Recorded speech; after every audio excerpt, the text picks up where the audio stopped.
Je ne sais pas si c'est facile pour vous de louer Dieu.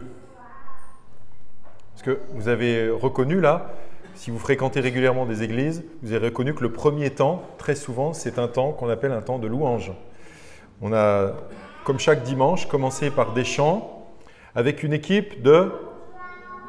Comment? Ok, une équipe de louange. Donc les musiciens, bon, ce matin il n'y en avait pas beaucoup, mais les musiciens, les chanteurs nous invitent à louer Dieu par des chants, en choisissant les chants pour nous encourager, puis aussi en nous disant, ben voilà, louez Dieu, allez-y, louez le Seigneur, il est bon. Et l'équipe qui prépare ces chants nous demande de le faire, et là, nous, des fois, on est là comme ça, on arrive, on est un peu cueillis à froid, je ne sais pas vous, et puis on se dit, mais louez Dieu, d'accord? On nous encourage à louer Dieu. On nous encourage à le remercier et même souvent, on nous encourage, vous avez remarqué, le must, c'est d'arriver à prier à voix haute, non? Vous avez senti cette pression peut-être des fois dans une église. Hein? Ici aussi, hein? Partout en fait, je pense. Hein? Cette pression que s'il y a des gens qui prient à voix haute, c'est-à-dire tout le monde entend, alors ça apporte un plus à l'église. Hein? Vous allez dans une église où personne ne prie, si vous êtes habitué dans une église où tout le monde prie, vous arrivez, vous dites « Ah, il manque quelque chose ». Il ne loue pas Dieu. Ça peut être une timidité, une façon de vivre sa foi différente, mais en tout cas, on sent bien quand on est dans une église qu'on est invité à louer Dieu. Oui? Que ce soit à voix haute ou dans son cœur, on est invité vraiment à louer Dieu. D'ailleurs, certains des chants de ce matin nous invitaient bien à louer Dieu, parce qu'il y en a beaucoup de nos chants. On dit que c'est un temps de louange, il y a des chants de différents styles, mais souvent c'est pour nous dire de louer Dieu. Écoutez par exemple un extrait du premier chant. Il est bon de louer le Seigneur et de chanter le nom du Dieu le plus haut, de proclamer sa fidélité durant les jours, pendant les nuits. Oui, il est bon de louer le Seigneur. Et nous chantons ça, même si en fait pour nous c'est peut-être pas forcément si bon que ça dépend. Hein. On le chante, mais est-ce que c'est bon? Puis nous avons chanté aussi à un moment, Dieu est bon, nous voulons le crier. Bon, crier, c'est avec du peps, hein. Donc c'est même pas prier à haute voix, c'est crier Dieu est bon. Dieu est bon, le célébrer, Dieu est bon, ne plus jamais en douter. Dieu est bon, oui, c'est bien vrai. Et quand je pense à son amour pour moi, mon cœur saute de joie et je veux danser. Waouh, c'est beau, hein? Tout ça à cause d'un Dieu merveilleux. Pour vous, est-ce que louer Dieu, c'est facile? Est-ce que pour vous, c'est naturel de louer Dieu? Je ne parle pas du dimanche matin quand on tape des mains éventuellement et puis qu'il y a des instruments. Et je parle de louer Dieu dans le quotidien. Si ce n'est pas facile pour vous, dites-vous que peut-être vous n'avez pas de chance. Je ne sais pas, on va voir ça ce matin. Mais le but de la prédication ce matin, ça va être non pas simplement de vous dire « louez Dieu, faites-le », mais de vous donner des aides, des idées pour pouvoir louer Dieu de manière plus naturelle. Vous savez que certains louent Dieu tous les jours. Je ne dis pas ça pour écraser celui qui n'y penserait jamais, mais certains arrivent à louer Dieu tous les jours. Je sais même qu'il y en a qui louent Dieu pendant la nuit, quand ils se réveillent. Vous le savez ça? Des gens qui font des insomnies, qui louent Dieu. Alors ceux qui dorment, des fois ils se disent « je ne sais pas comment ils font, moi la nuit je dors. Hein. J'aime bien dormir moi la nuit. » Quand je me réveille, moi la nuit, c'est plutôt pour faire une insomnie et gamberge, je ne sais pas quoi, un souci. Mais il y en a qui arrivent à louer Dieu même la nuit. Dans les psaumes, on voit qu'il y en a qui disent qu'ils louent Dieu jour et nuit. Waouh! Bon. Pour d'autres, et vous en faites peut-être partie, j'ai vu certains, depuis que je parle, qui ont osé quand j'ai dit « est-ce que c'est facile pour vous ?» J'ai vu que certains ont essayé de me faire un signe de la tête en disant « non ». Et donc je remercie pour ceux qui ont essayé de m'encourager et de dire « bah oui, vas-y, tu peux parler de ça parce que ça me concerne ». Donc pour vous, peut-être, c'est plus compliqué. Vous voudriez bien louer Dieu, mais que dire? Que dire à Dieu quand on veut le louer? Pourquoi le louer? Est-ce que vous savez, au moins, que dans la Bible, il y a un livre qui nous encourage souvent à louer Dieu? Et qu'il est bon de lire pour pouvoir louer Dieu. Oui, je l'ai entendu, le livre des psaumes. Très souvent, on a loué Dieu, bénissez l'Éternel, je louerai l'Éternel en tout temps. Beaucoup de nos chants de louanges d'ailleurs sont tirés de ce psaume 34, psaume 37, psaume 23 et psaume 119 et hop, on prend ça et on loue Dieu. En fait, en lisant les psaumes, vous serez amené à trouver des sujets de louange. Si vous en manquez, si ce n'est pas naturel pour vous, vous trouverez des sujets de louange différents comme par exemple la protection contre les persécuteurs. Très souvent, dans les psaumes, par exemple, David dit qu'il loue Dieu parce qu'il le protège contre ses ennemis, que Dieu est son bouclier, qu'il va le relever, il va le dresser une table en face de ses ennemis, des choses comme ça. Et il loue Dieu pour cette protection. Dans les psaumes, on loue Dieu aussi pour la gloire de Dieu, pour le soleil, les étoiles, la lune, pour toute sa création, les animaux, tout ce qu'il a fait, c'est merveilleux. Et donc, dans les psaumes, on est souvent aussi invité à louer Dieu pour cette création, pour les merveilles de Dieu, pour ses actions.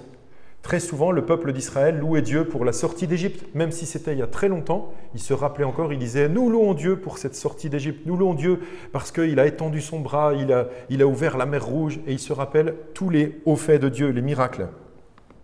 Et puis parfois, l'épreuve a été difficile et il a fallu demander à Dieu d'être délivré de cette épreuve. Et beaucoup de sujets de louange sont aussi la louange après la délivrance, quand Dieu a agi.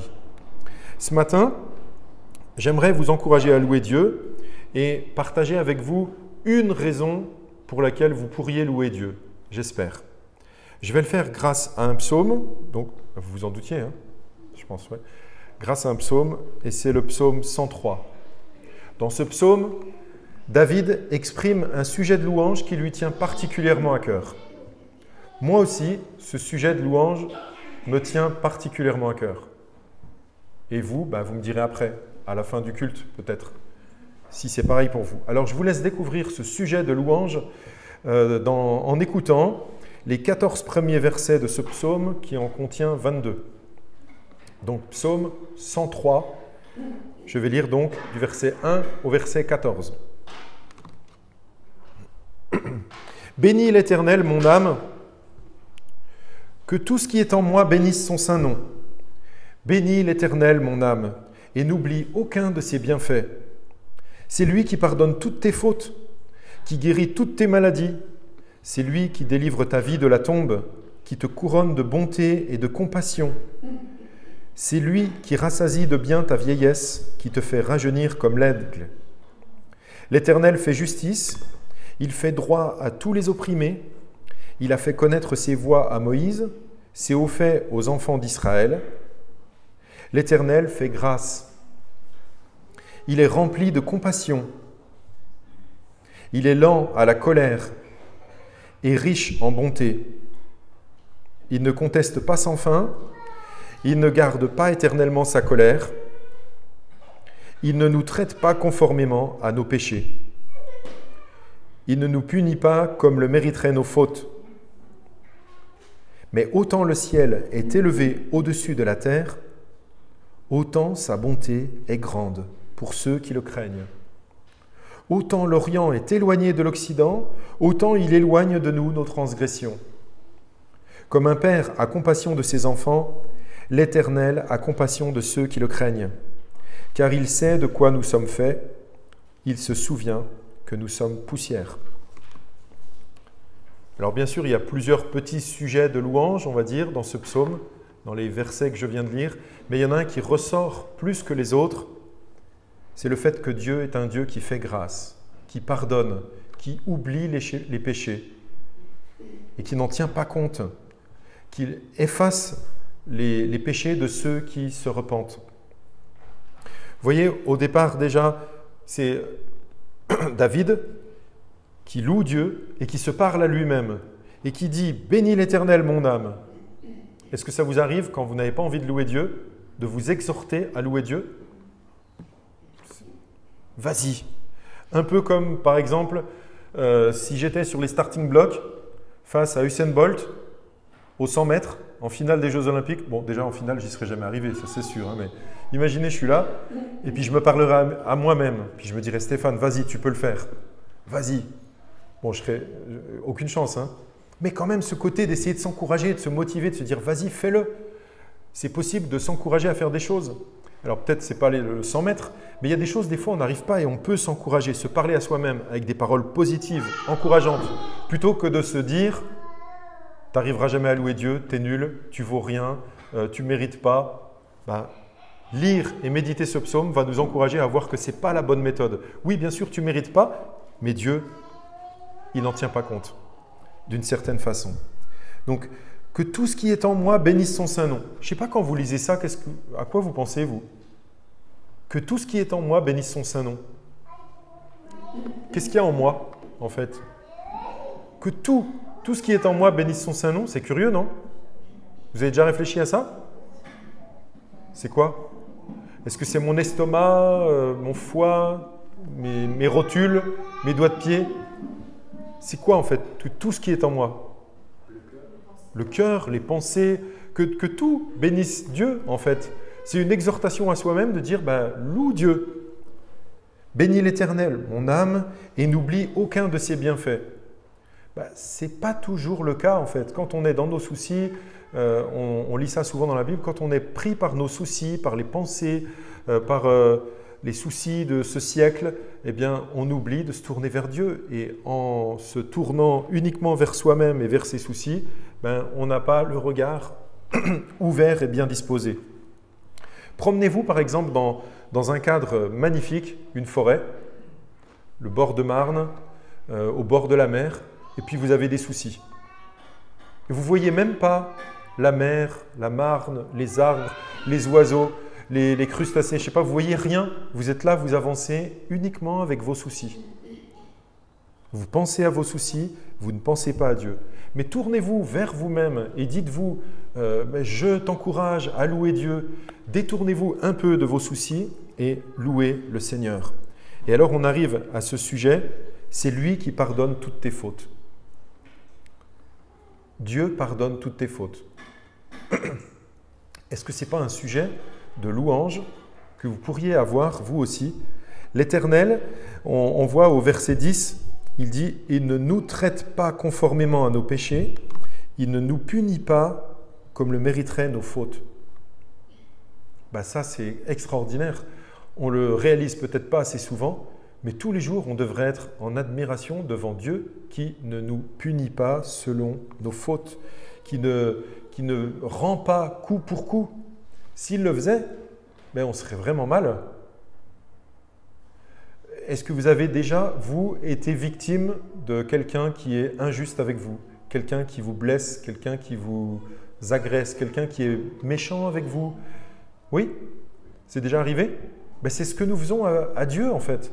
Régulièrement, quand on pêche, c'est qu'on se détourne de lui. C'est qu'on lui dit « Mais c'est bon, tu as dit ça, mais moi je vais faire autrement. Je m'en moque. » Eh bien, la parole de Dieu nous dit que ce Dieu-là nous pardonne quand on s'est détourné de lui, mais qu'on revient à lui. Il ne dit pas « Non, c'est bon, attends, je te l'avais déjà dit, c'est fini. Allez, va-t'en, je ne veux plus te voir. » Il n'agit pas en fait comme nous agirions. Il pardonne nos fautes, il devrait nous punir, et en fait, ce qui est même injuste, c'est qu'il ne punit pas les péchés. Il devrait les punir. La nature de Dieu, c'est la justice, et la justice de Dieu, ça serait qu'on devrait être condamné pour nos péchés. Mais en fait, Dieu pardonne pleinement nos péchés. Et dans ce psaume, on voit vers la fin, là, le verset 13, « Comme un père a compassion de ses enfants, l'Éternel a compassion de ceux qui le craignent. » De ceux qui le craignent. La Bible ne dit pas que Dieu pardonne les péchés de tout le monde et qu'il ne tient compte d'aucun péché et qu'en fait, allez-y, vous pouvez faire tout ce que vous voulez, c'est pas grave. C'est de ceux qui le craignent.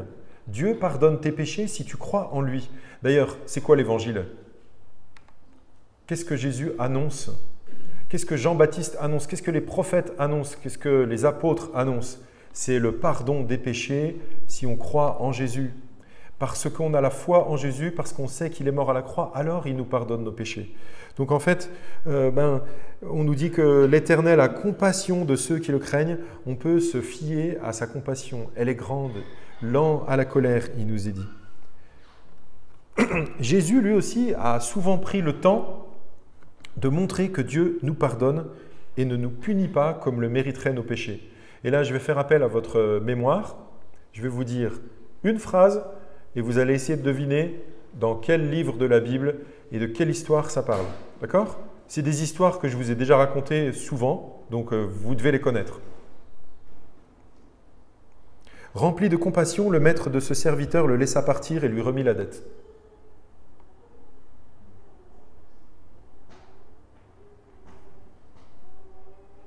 C'est quelle histoire? Oui? C'est facile ou pas? Rempli de compassion, le maître de ce serviteur le laissa partir et lui remit la dette. C'est dans le Nouveau Testament. Oui. C'est une histoire que Jésus a inventée. Ça s'appelle une parabole. Et donc, vous vous rappelez? Je vous fais un geste.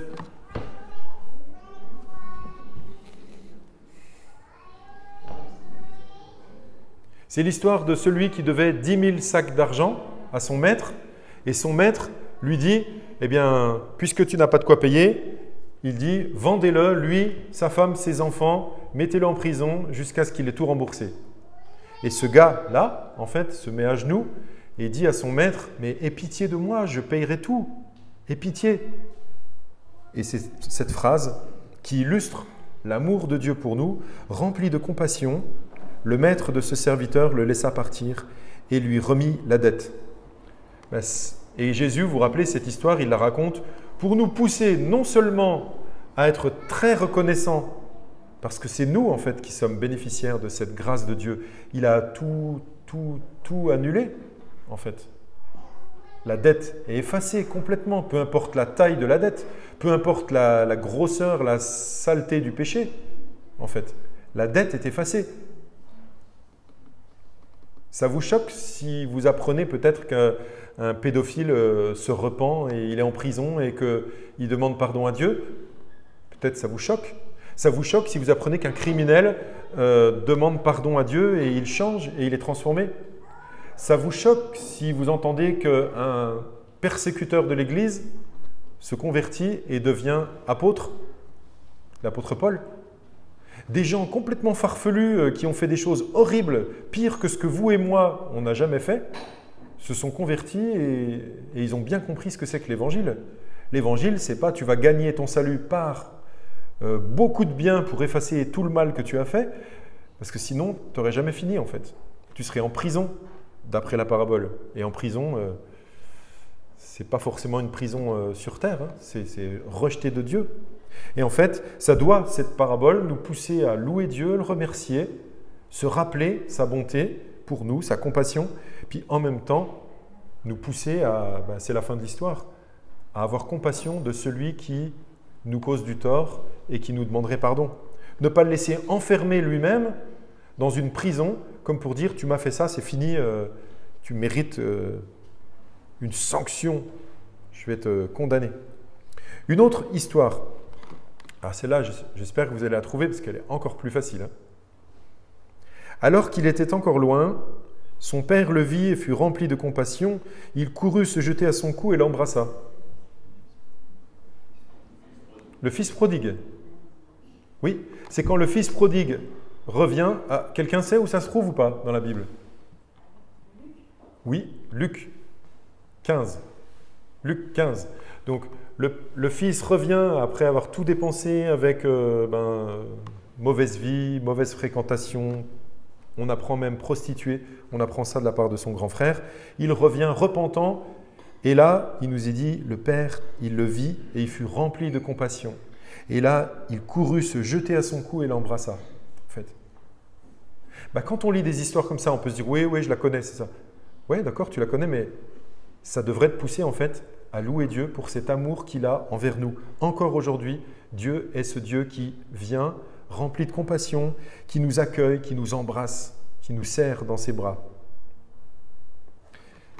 Jésus parle aussi de pardon des péchés quand il institue quelque chose qu'on fait normalement toutes les semaines et qu'on va bientôt reprendre à l'Église. On en a déjà parlé, donc vous voyez de quoi je parle, hein, la Sainte Seine. Quand Jésus institue la Sainte Seine, vous vous rappelez, c'est le dernier repas qu'il prend avec ses disciples, la veille de sa mort. On lit dans Matthieu chapitre 26, « Pendant qu'il mangeait, Jésus prit du pain et prononça la prière de bénédiction, puis il le rompit et le donna aux disciples en disant « Prenez, mangez, ceci est mon corps ». Il prit ensuite une coupe et remercia Dieu, puis il la leur donna en disant « Buvez-en tous, car ceci est mon sang, le sang de la nouvelle alliance qui est versé pour beaucoup pour le pardon des péchés. » Donc la Sainte Seine, c'est célébrer ce moment que Jésus nous a demandé de célébrer ensemble, se rappeler en fait qu'il a donné son corps, qu'il a donné sa vie, son sang. Et quand on prend le pain, bien sûr, on ne mange pas le corps de Jésus physiquement, mais on sait très bien ce que c'est. On prend ce pain, ce n'est pas juste... On se rappelle, Jésus a livré son corps. Quand on prend dans notre église, c'est des petits gobelets avec du jus de raisin, que ce soit du jus de raisin ou du vin, bon, on va dire c'est culturel, mais quand on prend cela, en fait, c'est pour symboliser le sang de Jésus. On ne boit pas son sang, hein. On n'est pas des Dracula ici, hein. Mais on boit et on pense « Merci Jésus, parce que tu es mort à la croix. » Pourquoi ?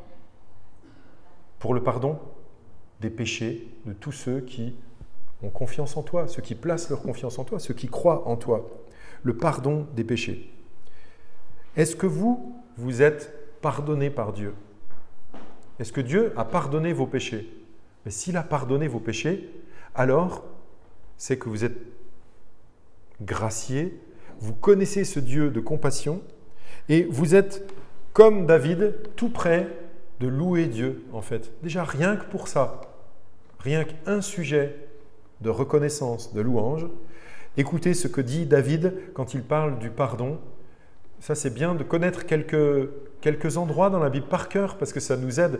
Quand on a un petit coup, on peut aller lire et se rappeler ça. Le psaume 32 de David, cantique. « Heureux celui dont la transgression est enlevée et dont le péché est pardonné. » En fait, je ne sais pas vous si vous avez regardé, mais là, il y a plein de points d'exclamation.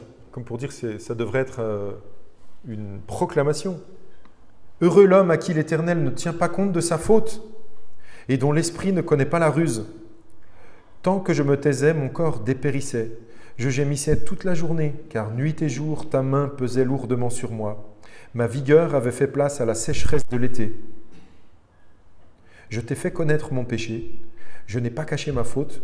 J'ai dit, j'avouerai mes transgressions à l'Éternel, et tu as pardonné mes péchés. Vous savez bien, j'en ai parlé encore il n'y a pas longtemps, que David a expérimenté malheureusement une période de péché abject, une période, on va dire, de flou avec Dieu, une période où il a dû se sentir très mal.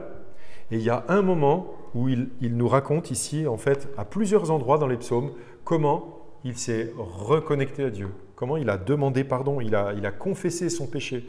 Et en fait, il explique bien, David, il est dans l'Ancien Testament, mais il a bien compris qu'en fait, Dieu pardonne tous les péchés, mais la condition, c'est aussi qu'on se repente, qu'on vienne vers lui, qu'on ne dise pas ben, « Oh, mais c'est pas grave, je l'ai fait, je le ferai encore. » De toute façon, Dieu pardonne toujours, on s'en fout. C'est plutôt avec un cœur repentant qu'on vient vers Dieu. Ah, d'accord, c'est pas grave. C'était une traduction ? Peut-être il y a un mot que j'ai dit qui était compliqué. Le pardon, c'est le cœur de l'évangile. Si je fréquente une église évangélique et que je ne sais pas ce qu'est le pardon de Dieu et le pardon qu'on peut accorder aux autres, alors c'est que je n'ai peut-être pas encore vraiment compris. Je ne suis pas sauvé parce que je vais faire des choses, je ne suis pas sauvé parce que je suis meilleur que les autres, je ne suis pas sauvé parce que je suis grand ou intelligent ou fort ou beau ou belle ou que je fais partie d'une belle famille, que je suis gentil, que je suis doux, je suis agréable. Vous croyez ça? Mais ce n'est pas ça. Hein. On ne peut pas être sauvé par tout ça. Hein. Tout ce qu'on peut mettre en avant pour présenter à Dieu, en fait, ça ne suffira jamais. On est sauvé uniquement parce que Dieu l'a décidé, par grâce. Il a compassion de nous. Alors, Dieu efface, oublie nos péchés. Et par contre, nous, on a du mal, hein, souvent. Nous, on se sent écrasé, on se sent piétiné parfois par nos péchés. Non? Il y en a peut-être qui l'ont déjà senti, peut-être même certains le sentent aujourd'hui. On se sent piétiné par nos péchés, écrasé par nos péchés, et on se dit que « Waouh, comment je peux m'approcher de Dieu ?» Eh bien, dans la Bible, il n'est pas dit que c'est nous qui devons rester piétinés par le péché, mais c'est Dieu qui va piétiner nos péchés. On trouve ça dans le prophète Michée, par exemple. Il dit que Dieu piétine nos péchés. Vous imaginez? Met les péchés sous les pieds. Bon, c'est une image, hein, mais c'est quand même écrit comme ça. Il met nos péchés sous ses pieds et il les piétine, il les écrase. C'est bon. C'est une image pour dire, tu as vu ce que j'en fais de tes péchés? C'est fini. On les oublie. Et si ça ne nous convainc pas, juste après, il dit, les péchés, il les prend et il les jette au fond de la mer. C'est vraiment très profond. Si Dieu vous a pardonné, vous avez un sujet de louange. Un énorme sujet de louange. Merci Seigneur parce qu'aujourd'hui, je suis encore là. Aujourd'hui, je crois en toi. Aujourd'hui, je ne suis peut-être pas parfait, mais je sais que tu m'aimes et que tu m'as pardonné. Tout, tout. Est-ce que vous êtes devenu parfait depuis que vous êtes chrétien? Peut-être ceux qui sont chrétiens depuis pas très longtemps en ont encore l'illusion, mais au bout de quelques semaines ou mois, vous verrez bien que vous n'êtes pas parfait et que déplaire à Dieu, ça arrivera encore. Désobéir à Dieu, faire des choses qui sont mauvaises, qui le déshonorent, faire des choses vilaines, on va dire, faire du mal aux autres, ça vous arrivera encore. Mais en fait, Dieu est un Dieu de pardon. La Sainte Seine parle de pardon des péchés, mais le baptême, on en parle de temps en temps dans les églises. Le baptême, symbole aussi du pardon. Si on se fait baptiser, c'est un acte symbolique, bien sûr, mais c'est pour rappeler notre confiance en Dieu, pour montrer aussi notre foi en Jésus, qui est mort à la croix. Pourquoi? Pour le pardon de nos péchés. Donc, une des premières choses que l'apôtre Pierre a dites quand les gens se sont convertis, vous vous rappelez, à la Pentecôte, il y a 3000 qui se sont tournés vers Dieu là. Première chose qu'il leur a dite quand ils ont dit « Mais qu'est-ce qu'il faut qu'on fasse maintenant? Qu'est-ce qu'il faut qu'on fasse pour être sauvés ?» Il leur a dit, la première chose, c'est « Repentez-vous et soyez baptisés. » Soyez baptisés. Donc en fait, il y a un lien très proche entre la repentance, le pardon des péchés et le baptême. Alors si Dieu t'a pardonné, tu as un sujet de louange et je te propose en fait quand on va avoir un temps de louange tout à l'heure ou quand dans la semaine tu vas essayer de louer Dieu comme tu peux, de faire comme David. On chante des fois, je chante comme David, je loue comme David, je prie comme David. Je vous propose d'essayer de faire comme lui. Qu'est-ce qu'il fait lui en fait? Nous on a ça, on pense c'est ok, c'est extraordinaire ce qu'il dit, c'est des belles paroles, mais vous savez en fait on peut tous faire ça. Hein. Il suffirait que par exemple je commence une phrase et vous la finissez. Vous voulez bien? Seigneur, je te loue Dieu parce que... Seigneur, je te loue parce que... Parce que quoi? Je suis une créature merveilleuse. Voilà, tu copies la Bible. Hein. Mais ok. Mais même sans copier la Bible, on peut dire des choses. En relation par exemple avec le pardon. Seigneur, je te loue.